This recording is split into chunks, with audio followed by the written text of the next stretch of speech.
Art is everywhere. From classical paintings, to the tattoos people put on their bodies, to the artistic choices in directing movies and animation, even to the edits you see are an art form in itself. It's even ingrained in the music we listen to. Artists often spend years working on a project, carefully selecting a single visual, an album cover that captures the essence of their work and what they want to communicate to their audience. Sometimes the album art is so good that it makes you want to just play the song no matter what mood you're in. On the flip side, an album cover can be so poorly designed that it makes you hesitate to even play it in the first place, despite how good it sounds. People can become so attached to certain album covers that they create playlists based solely on the color schemes and how these visuals make them feel. The visual art behind music is so crucial. It helps build the entire narrative the artist is trying to tell. So I've always been trying to find ways to intersect, the world of music and the world of art. I think a lot of the paintings that I do are kind of acts of remembering various parts of a performance, like the closeness of a person, or the taste of a room, or the stickiness of a floor, the lights. And then the performances kind of look back on the paintings, like how we arrange ourselves in the space, but also, a painting is most times, it's a rectangle, and a stage in most scenarios is a rectangle, so they kind of are constantly completing each other. Art in itself is not just subjected to paintings, sculptures, and drawings. Any idea trying to be performed through a visual and performing medium is what the definition of art is to me. Going off that, art and fashion are often interchangeable because both are powerful forms of creative expression. Designers and artists alike use similar principles to communicate their ideas: color theory, texture, form, and even storytelling. Many collections can be considered wearable art as they challenge traditional boundaries and elevate design to an entirely new level. Much like artists that pour a lot of emotion into their work, designers pour that same passion into their collections, whether it's through their runway shows, the quality garments they produce, or even the custom creations they come up with. Inspiration flows freely between the two worlds. Designers often draw directly from old and modern art, while sometimes artists can actually be influenced by various concepts in fashion. The way a collection is shot or styled can mirror the techniques of photography or visual art, where every detail, lighting, color palette, and composition adds to the overall narrative. Whether it's the avant-garde nature of a designer's collection or the vivid conceptual visuals in an art gallery, these two creative realms continuously cross over and influence one another. Just the process of drafting patterns for a t-shirt has so many different things that need to be accounted for. Creating a sleeve, there are 4 very important things that factor in the shape of it. The 4 things you need to consider when pattern drafting a sleeve: armhole opening, cap height, bicep width, and sleeve opening. As I said earlier, all 4 of these qualities have to coexist harmoniously in order to create a good sleeve, but it's tricky. If the cap height is too small, then the width of the bicep increases, making it harder to make a small sleeve opening, which is what I did. But contrastingly, if you want a smaller bicep, the sleeve has to be longer because the cap height has to be taller. However, it does solve the wider sleeve opening. Another thing is the armhole. If the armhole is too deep, it creates a bigger bicep and a bigger cap. Another key thing that I saw, the sweep. As you can tell, the sweep has some hiking towards the back. Look at how clothes fit on the back side of the body. You can tell that the shoulder blades have a lot of curvature. So much to the point where if your armhole is too small in the back, it creates this hiking on the bottom hem. For reference, look, when I pull down the shirt, the most tension is around the shoulder blade area. To fix this, you slice open the back armhole. There's always been an ongoing debate about if design is actually art. As I said earlier, art has multiple outlets. Generally, all art is meant to say something. Where it differs is just what its purpose might be and how it delivers that message. Design is just often the most direct since it needs to be understood by the general target audience. It also has a lot of rules by comparison to other arts, but when those rules are broken for the betterment of a design, it's thrilling. On top of this, I saw an interesting comment on this debate as well. He uses the example of an oil painting to provide his point.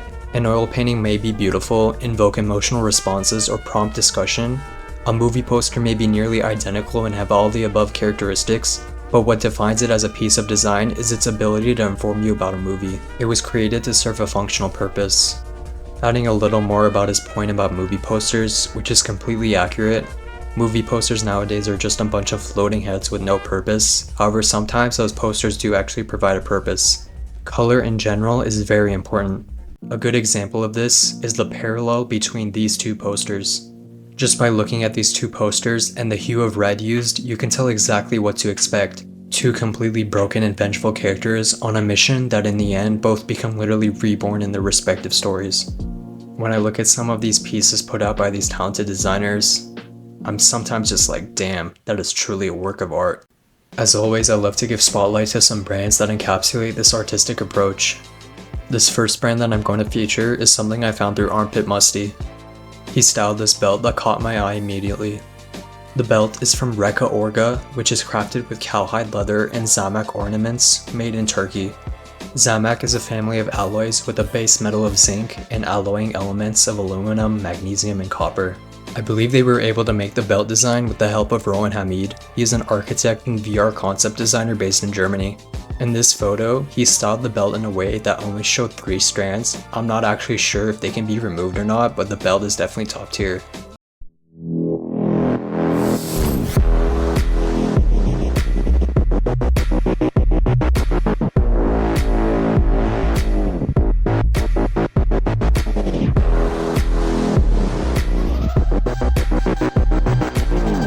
Originally, I had stumbled upon Sam Schmidt with his release of the Biela shorts in the summer of 24, but recently rediscovered him with the release of the tier pants. Each pant leg features a signature 2-way teardrop zipper pull, allowing you to tailor the pant into numerous different styles of fit.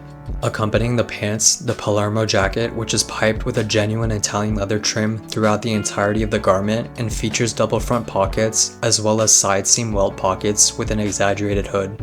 Gathering Textiles is a studio rooted in cultural research involving all aspects of textiles, making garments and artworks for a spiritual journey. Haider Salim runs Gathering, an independent design project that studies nomadic cultures in Asia and Africa and learns from their ancient design practices, turning them into highly limited capsule collections and one-of-one pieces. Gathering also sources incredible content and stories on their IG. It is very informative. For example, the color case studies they do is really interesting. This is one in particular on the color blue, a color study of indigo dyed textiles across Asia and Africa. The video shows a team of artisans creating turbulence by kicking for 2 hours in the blue-green water tanks at KMA Farm, the largest producer of natural indigo dye in India. The color will remain in their skin for a week. On the topic of dyeing, these are Vietnamese dye workers sourced by Gathering, which was captured beautifully as part of French photographer Rehan's exhibition, Hidden Smiles. After traveling in Vietnam and eventually residing there, the photographer spent 7 years documenting the faces of local people and eventually formatting them into a book and exhibition.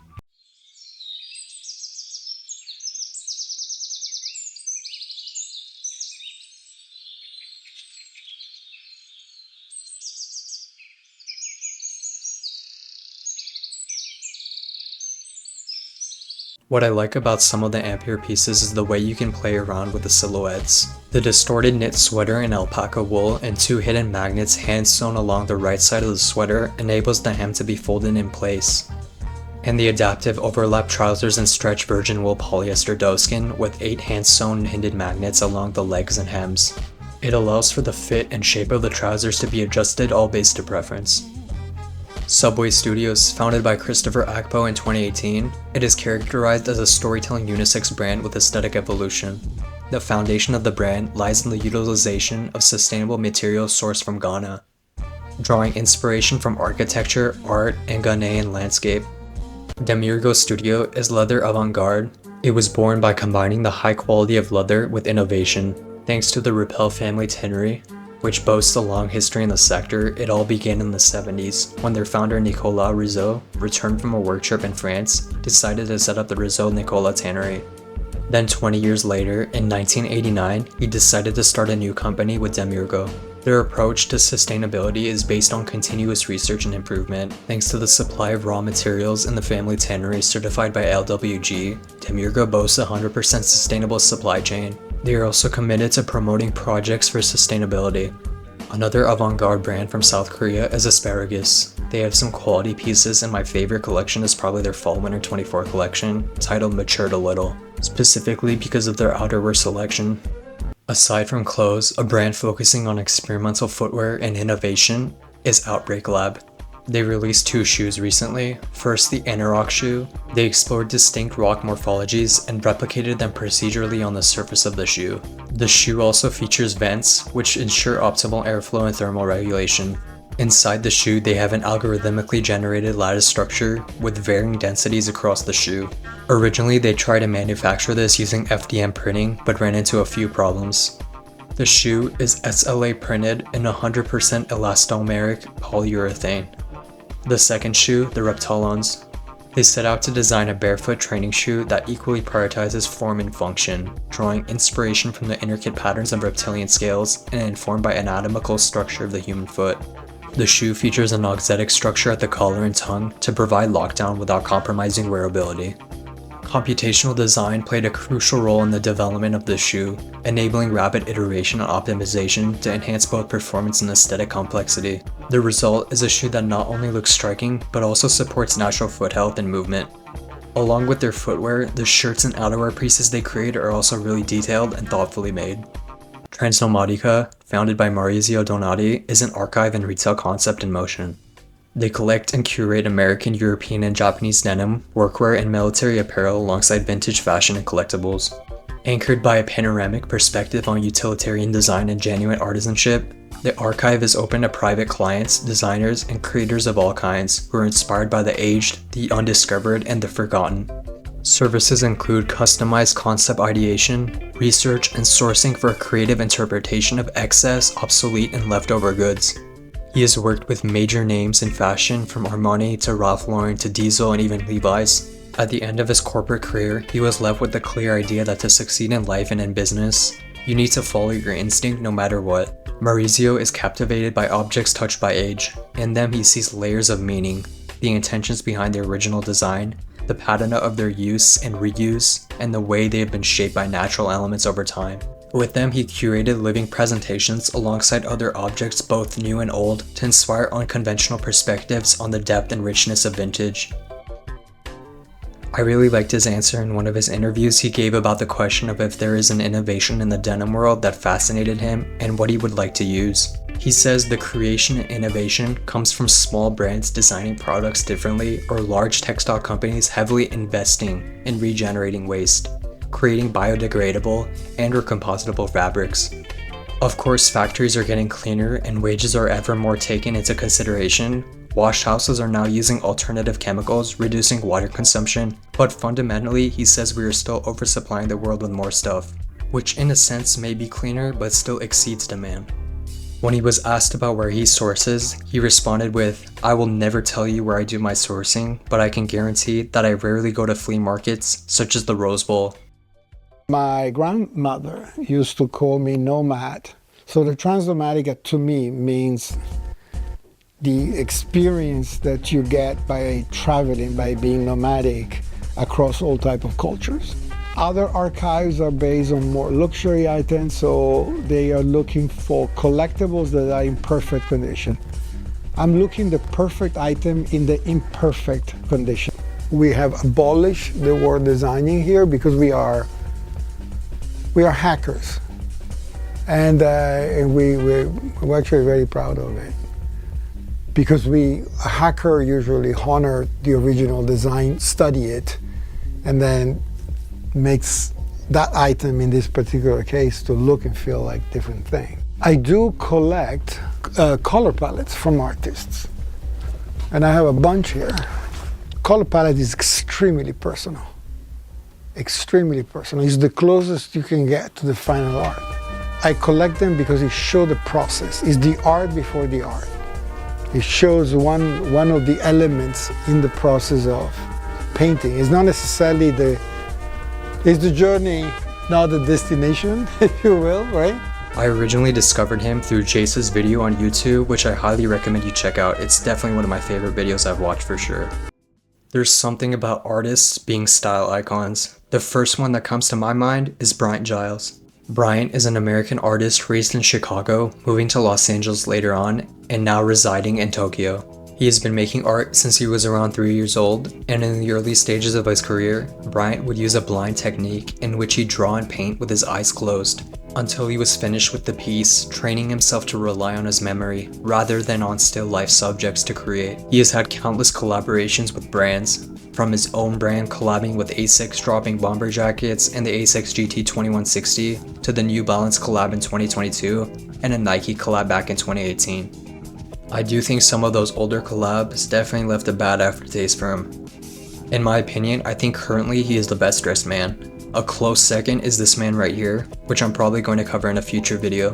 He describes his style as experimental but also comfortable. I also love that sometimes he can be minimal in a sense, which some people may not resonate with, but I think it complements him really well. Looking at his style evolution, you can just see he had a strong foundation of what he liked. Any piece that was popular in those earlier years can easily be integrated into his wardrobe since he already had his style intact. Switching any of the earlier years, like for example 2018 with 2024, that outfit is still a 10 out of 10, which is kinda crazy. Definitely ahead of the curve for sure. I think in 2019 is when everything changed and everything after could just be considered timeless in a sense. Sometimes I'd just be questioning where he's actually getting some of these pieces. New Margiela art just dropped, so buckle up because we're going to talk about it. If you didn't already know, long before he was in fashion, Martin was an artist first. He studied art history, he fell in love with the surrealist art movement and Pablo Picasso, but also discovered artists like Andy Warhol. Andy Warhol was an American artist and filmmaker who was a key figure in the pop art movement and is considered one of the most important artists of the 20th century. His work explored the relationship between celebrity culture, advertising, and artistic expression. Throughout his career, he had a strong connection to fashion. As a young man in the 50s, he created illustrations for Vogue and Harper. Later, he made friends in portraits of designers including Diane von Furstenberg, Armani, Versace, Halston, and Yves Saint Laurent. He has also worn Comme des Garçons, had a shoe last named after him at Berluti, and was photographed by Helmut Newton in 1974 lying down in a black leather trench. His ideas have often been seen on catwalks as well. At Calvin Klein in 2017, Raf Simons put Warhol's artworks in ad campaigns and on clothing, using the artist as a prism through which to explore American culture. In the 80s, Steven Sprouse was inspired by the camouflage paintings, while Jean-Charles de Castelbajac's Spring-Summer '84 collection included a Campbell's soup can dress. Eventually, Warhol and Basquiat became close friends, and they worked together on over 100 paintings. Jean-Michel Basquiat was an American artist who rose to success during the 1980s as part of the New Expressionism movement. It's really interesting since his work is so influential to the point where there's been a surge of Basquiat copycats. You'll find a lot of big artists are inspired by someone or something, even Basquiat himself, and the same is true about any art really, the most obvious being music. Everyone is inspired by someone, and in this day and age, it is nearly impossible to find art that isn't similar to existing art, regardless of whether that's purposeful or not. Fashion also fascinated Basquiat as explained by his close ones. He eventually caught the eye of Rei Kawakubo, founder of Comme des Garçons, who in 1987 requested he appear at her upcoming spring-summer show in Paris. By this point in his career, he was at the foreground of pop culture. One of my favorite looks from him is definitely this one right here.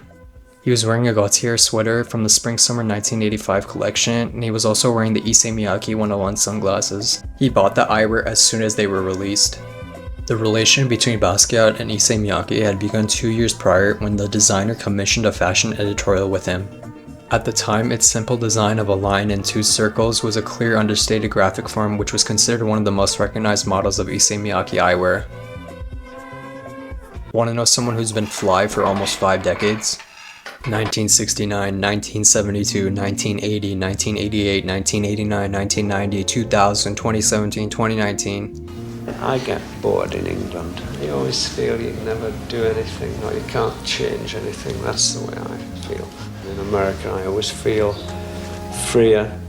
Also, I always feel, in California anyway, I start using brighter colors and I paint broader. And instead of painting like that, I paint like that more, which seems to be better for me, I think. David Hockney is an English painter, printmaker, and stage designer, and also a photographer. As an important contributor to the pop art movement of the 1960s, he is considered one of the most influential British artists of the 20th and 21st centuries. My favorite look that he was in is definitely this one in 1990. Pictured in a trademark bright cardigan with a Panama and a tie, along with the BMW 850 CSI, the art car designed by Hockney was actually intended solely as an exhibit and was never driven on the road or in a race.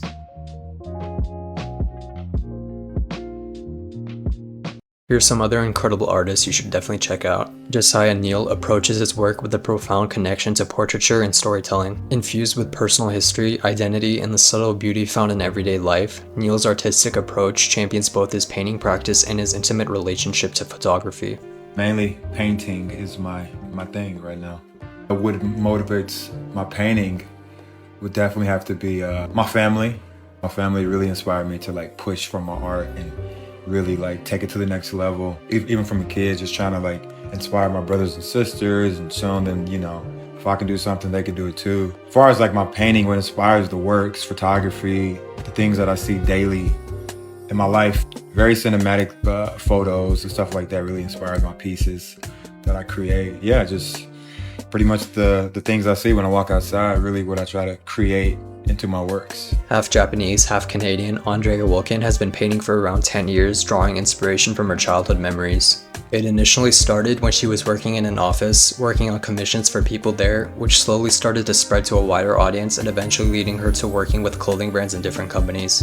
Alina Gibadullina is a Russian-born artist originally taking iconic album art and reimagining each detail through an innovative angle guided by its audio. Recently, she's been mostly in the NBA space. If you remember, on November 14, 2023, Rudy Gobert had gotten put in a headlock by Draymond, and the very next day on November 15th, she had already recreated it.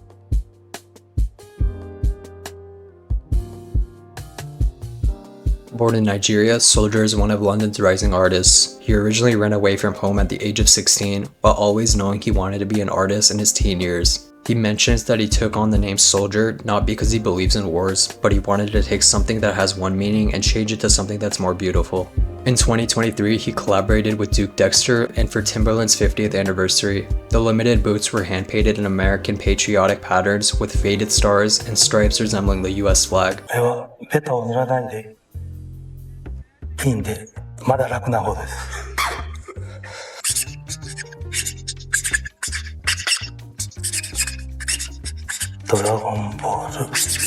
Pen and paper can inspire too. Some of these manga authors could have definitely been stylists. First one that comes to mind, and the most influential anime to exist, Dragon Ball Z. I think it's universally accepted that Trunks had the best outfits in Dragon Ball. BoJack Unbound Trunks was cold, but his first appearance in the Android saga is just iconic. That specific look I don't think can be translated into real life since the jacket is incredibly short, and also that physique adds a lot to the overall look. The belt, the boots, everything about it is perfect on pen and paper.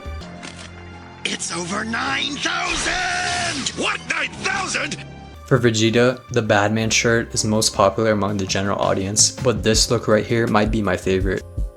Can't forget Yarjak Goku and this casual look he had with the orange jacket on. And lastly, Piccolo in Goku's clothes in one of those filler episodes.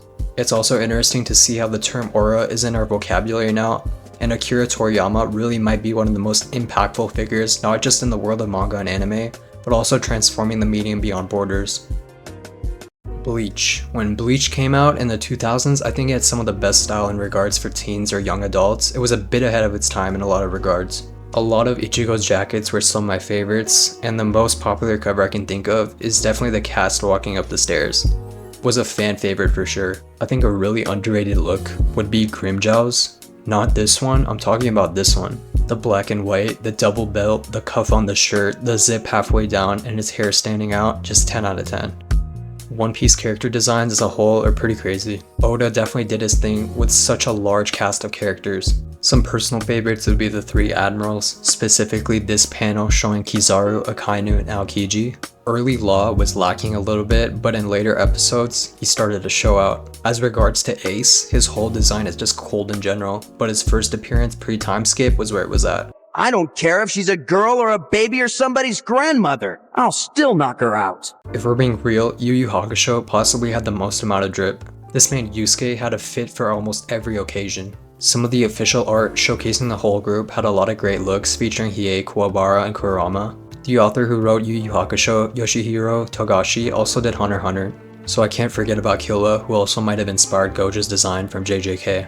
A cool note as well is that the voice actor for Killa also voiced young Gojo and almost has the exact same outfit that Killa usually wears. Honorable mention to Kurapika as well. I think these chains really enhanced his look when he got them. Manga shots of him are crazy detailed, and as well as the 1990 version of Hunter x Hunter. Some characters definitely look better in 2011, and some look better in 1999, but a noticeable difference seen would just be Chrollo. His demeanor and look can be different in the versions, but overall his portrayal in both versions is really good. Honorable mention to Yu-Gi-Oh! Since Yami has always had it on in some sense. In the manga, I believe Joey Wheeler was wearing Air Max 95s, but they were called the Air Muscle. Also, I think Yugi was wearing Nike Air Zoom Flight 96s at some point as well. Last but not least, JoJo. Many of the most iconic JoJo poses are inspired by famous actors or fashion magazines like Vogue, Versace, and Haute Couture. In earlier parts of the series and then later in JoJo line, Araki the author referenced classical paintings and ancient sculptures for his characters' poses. JoJo's bizarre adventure is filled with fashion references, and Hirohiko Araki went hard on it in Part 6, Stone Ocean. Emporio is obviously from Emporio Armani. Anna Sui is a fast delivery from Anna Sui. Hermes, FF is from the Fendi logo. Thunder McQueen, pronounced Sunda McQueen, takes you to Alexander McQueen. Kenzo, DNG, they translated the name with care and humor to avoid trademark issues as well as to create some lore. It's funny how these go over a lot of people's heads, and then when you learn about the designers, it all clicks. But wait, there's more. It isn't just about designer names. Apparently, a lot of artwork and sketches were inspired by real-life fashion campaigns and illustrations. This look on cards is apparently modeled after this illustration of Rene Russo by Tony Baramontes. This sketch right here is modeled after this picture from a Missoni campaign picture. These two drawings are also referencing these illustrations by Antonio Lopez from Missoni. All I'm saying is, JoJo has a mind-blowing amount of fashion references. Some last honorable mentions, not necessarily anime, but Echo's character design in the second season during that specific episode, top notch. The Teenage Mutant Ninja Turtles, Leo, Donnie, Mikey, and Raph had it on at some point in episodes. All of them were named after artists: Leonardo da Vinci, Donatello, Michelangelo, and Raffaello. Thank you for watching. This is the end of the video. All the people mentioned are in the description if needed. I will see you in the next one.